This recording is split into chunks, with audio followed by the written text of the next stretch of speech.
Welcome to mega 9 TV. కల్తీ నెయ్యి కేసులో నిందితుల బెయిల్ పిటిషన్పై తిరుపతి 2వ ఏడీఎం కోర్టు న్యాయమూర్తి తీర్పును రిజర్వ్ చేశారు. ఈ నెల 10వ తేదీన రిమాండ్లో ఉన్న 4 నిందితులకు బెయిల్ మంజూరు చేయాలని కోరుతూ వారి తరపు న్యాయవాదులు కోర్టులో పిటిషన్ దాఖలు చేశారు. పిటిషన్లపై వాదనలు విన్న న్యాయమూర్తి తీర్పును రిజర్వ్లో ఉంచారు. దీనిపై మరింత సమాచారాన్ని మా ప్రతినిధి నారాయణ రెడ్డి అందిస్తారు. కల్తీ నెయ్యి కేసులో నిందితుల బెయిల్ పిటిషన్పై తిరుపతి 2వ ఏడీఎం కోర్టు జడ్జి తీర్పును రిజర్వ్ చేశారు. ఈ నెల 10వ తేదీన సిట్ అధికారులు 4 నిందితుల్ని కల్తీ కేసు వ్యవహారంలో 4 నిందితుల్ని అరెస్ట్ చేసి జ్యుడిషియల్ రిమాండ్కు తరలించిన విషయం అందరికీ తెలిసిందే.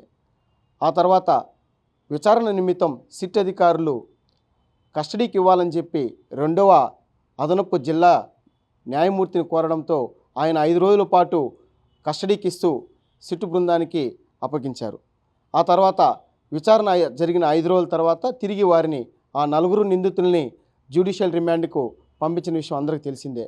ఈ నేపథ్యంలోనే 4 నిందితులకు సంబంధించిన న్యాయవాదులు వారికి బెయిల్ మంజూరు చేయాలని కోర్టులో పిటిషన్ దాఖలు చేశారు. ఈ పిటిషన్లను నిన్న గురువారం వాదనలకు వచ్చాయి.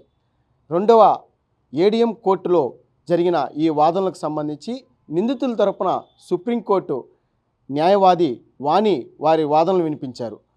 సిట్ బృందం తరపున ఏపీపీ జయశేఖర్ తన వాదనలు వినిపించారు. ఇరు వర్గాల వాదనలు విన్న 2వ ఏడీఎం కోర్టు జడ్జి యొక్క తీర్పును రిజర్వ్లో ఉంచారు.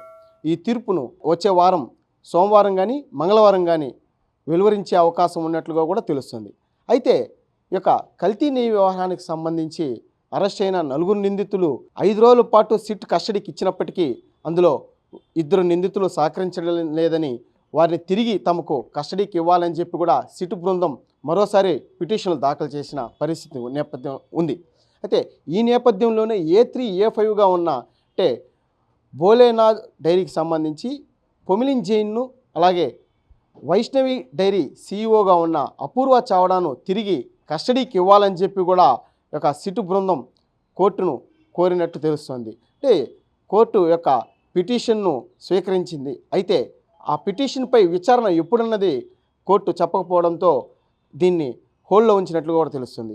అయితే ఇక నిందితులకి సంబంధించి వచ్చే వారం బెయిల్ మంజూరైతే ఇక వీరి సిట్ బృందం విచారణ కొంత ఆలస్యమయ్యే పరిస్థితి కనిపిస్తుంది. కెమెరామెన్ సురేష్తో నారాయణ, మెగా 9 టీవీ, తిరుపతి.